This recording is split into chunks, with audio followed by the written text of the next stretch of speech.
Donald Trump's been spending the day attacking his former press secretary, Kayleigh McEnany.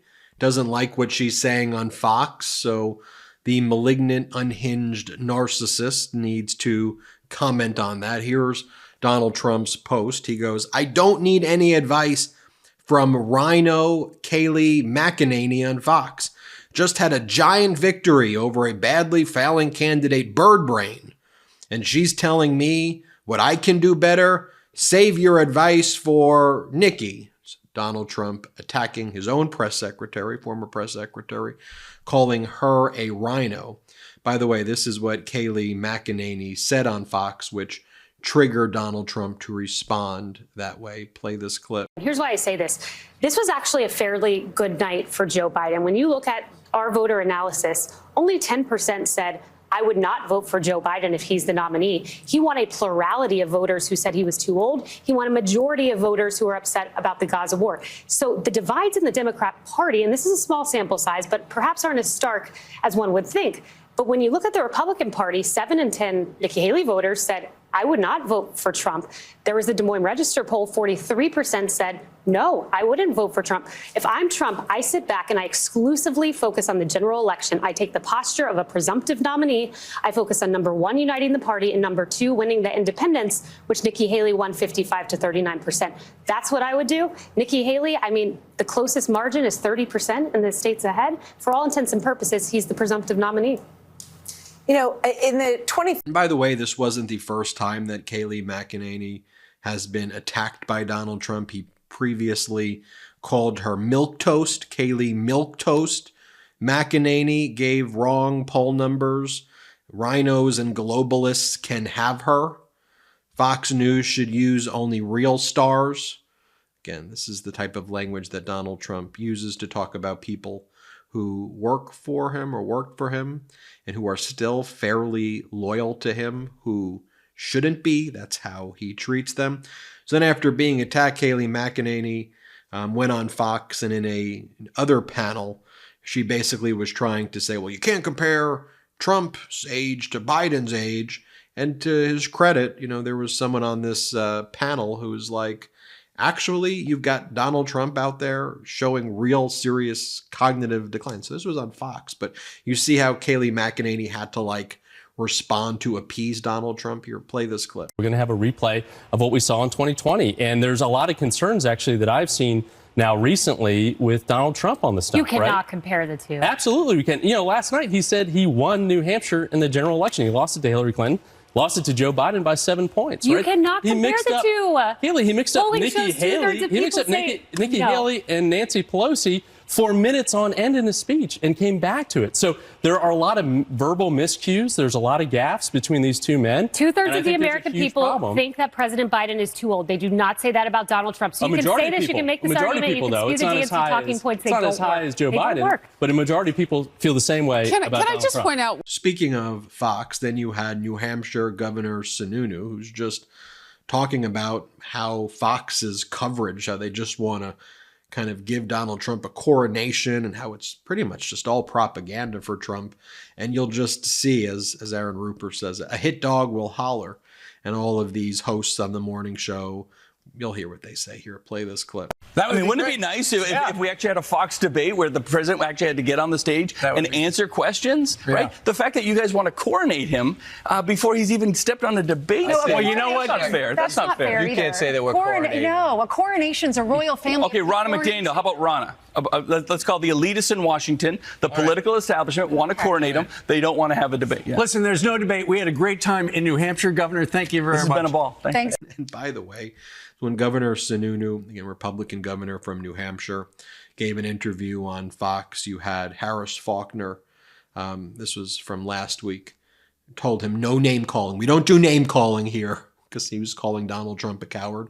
So they don't let you can't call Donald Trump a coward. There's no name calling allowed. I mean, you got Donald Trump on there calling people bird brains and milquetoast and rhinos and globalists and all of the things that Trump says, but you cannot say anything negative about Trump on the Fox Propaganda Network. Here, play this clip of Harris Faulkner. Down to the I want to see you debate Donald Trump. I would pay to do that if that coward would get on the stage with anybody. No name any calling. of us would love to. Please. We don't do the name calling. No, he's a coward. I thought you were going to be better.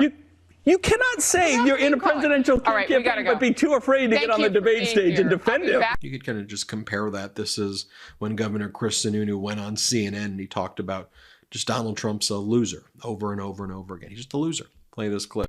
With Donald Trump at the head of the party, we lose. We lost in 2020. We should have had the red wave in 22. He's a loser. His candidates are losers. I'm tired of losing.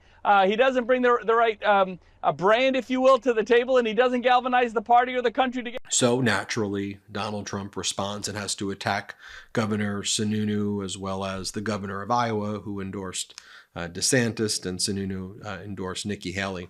This is how this is like Trump spending the day, right? Like, you got President Biden speaking in front of the United Auto Workers Union in Washington, D.C., getting their endorsement, talking to workers, broadening the coalition of voters, like normal stuff.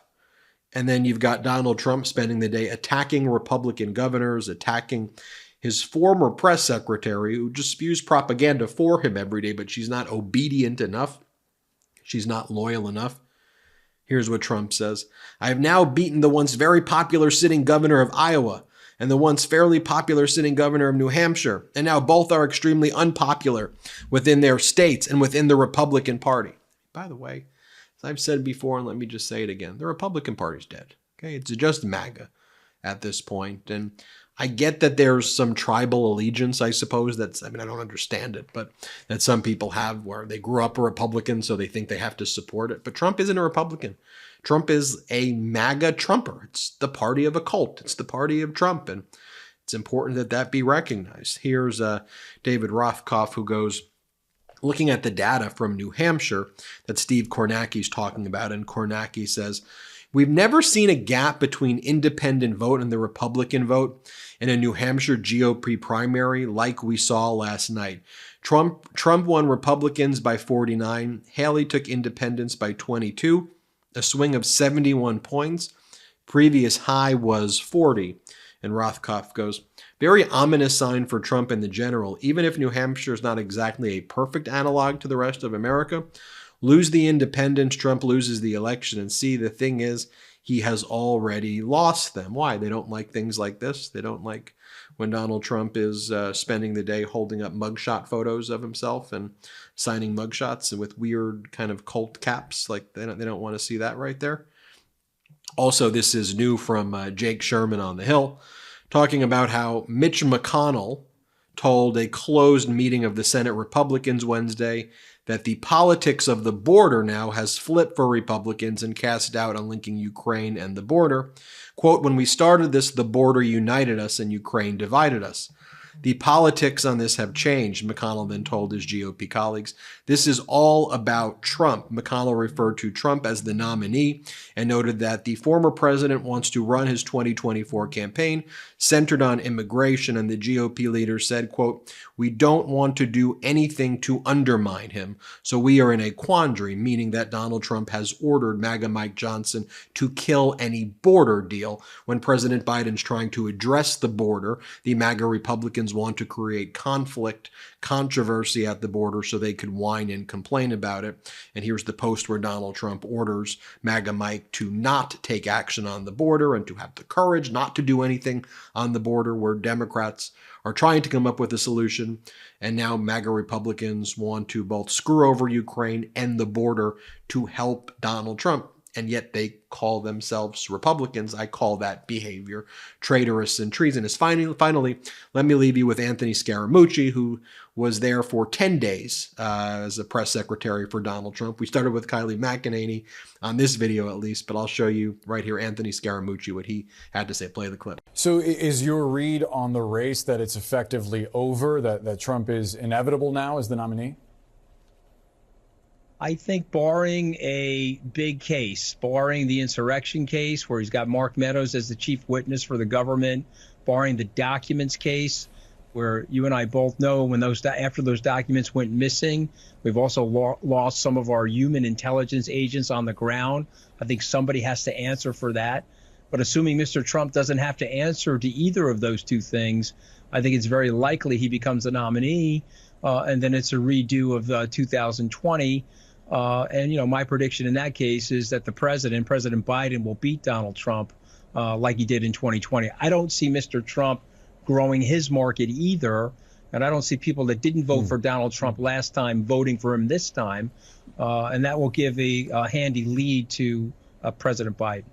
Your prediction contradicts something that I heard you say about the consensus at Davos, where you were last week, that global thought leaders sort of have it baked in that they believe Trump is going to win this year's election.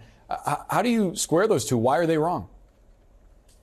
Well, what ends up happening in an elitist commune like that is it's a lot of match sailing. And so people don't want to embarrass themselves or say something that's non-conventional. So it was the very same people that said Hillary Clinton was going to be president in 2016. And then back in 2020, this was before the pandemic, of course, or on the eve of the pandemic, they said that President Trump was going to win. Neither one of those two things happened. But, I think it's decided that his resurgence and the media story that is him, it's easy for an elitist to say, oh, it's going to be him. This way, if they're wrong, it's not a big deal. But if they're right, they can say, I told you so. But those people are invariably wrong. I think that's a very good counter indicator that the president will win re-election, President Biden. And there you have it, folks. Hit subscribe. We're on our way to 2 million subscribers. Thanks to your support, and have an excellent day. Thanks so much for watching. We're only a few subscribers short of 2 million subs. Please subscribe right now to the MeidasTouch YouTube channel for free and help us grow this unapologetically pro-democracy network.